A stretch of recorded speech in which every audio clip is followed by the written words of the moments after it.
Hi friends, வணக்கம். நான் Sasikala Kannan, rainbow makers computerise embroidery work. இன்னைக்கு இந்த பதிவு என்ன பதிவுனா, ரெண்டு சந்தோஷமான விஷயத்தை உங்களோட ஷேர் பண்ணிக்கிறது மட்டும்தான். இன்னைக்கு நம்ம டிசைன்ஸ் பார்க்க போகிறது கிடையாது. ஃபஸ்ட்டு இது என்னென்னா, நான் சக்ஸஸ்ஃபுல்லாக 1100 சில்லற சப்ஸ்கிரைபரை நான் ரீச் பண்ணிட்டேன். அதை சொல்கிறது தான் இந்த பதிவு. இது எல்லாமே உங்களால் மட்டும்தான்.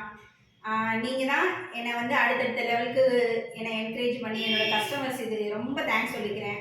அவங்க தான் நான் அதாவது ஃபீல்டில் வந்து இதாக ஆரம்பித்தாலும் அவங்களோட என்கரேஜிங்கு, அவங்களோட வந்து இப்படி பண்ணுங்க அப்படி பண்ணுங்கன்னு சொல்கிற ஒரு மோட்டிவேட் பண்ணனால தான் என்னால் நான் அடுத்தடுத்த லெவலுக்கு போக முடிஞ்சது. அதுக்கு முக்கியமாக என்னோடய கஸ்டமர்ஸ்க்கும் வியூவர்ஸுக்கும் தேங்க்ஸ் சொல்லிக்கிறேன். இன்னொரு ரெண்டாவது சந்தோஷமான விஷயம் என்னென்னா, என்னோட ஆர்டிக்கிள் வந்து எம்ப்ராய்டரி ஒர்க் என்னோட ஒர்க் சம்மந்தமான ஆர்டிக்கிள் வந்து இந்த வாரம் புதன்கிழமை ஹிந்து தமிழில் வந்திருந்தது. ரொம்ப சந்தோஷமாக இருந்துச்சு. அதையும் இன்னைக்கு உங்களோட ஷேர் பண்ணிக்கிறேன். இது உங்களால் மட்டுமே தான். இதுக்கும் காரணம் நீங்கள் மட்டுமே தான். இதே மாதிரி எனக்கு தொடர்ந்து ஆதரவு கொடுங்க. தொடர்ந்து டிசைன்ஸ் பாருங்கள். ரெயின்போ மேக்கர்ஸ்க்கு சப்போர்ட் பண்ணுங்கள், லைக் பண்ணுங்கள், கமெண்ட் பண்ணுங்கள். Thank you friends. நெக்ஸ்ட் வீடியோவில் டிசைன்ஸை பார்க்கலாம். பாய்.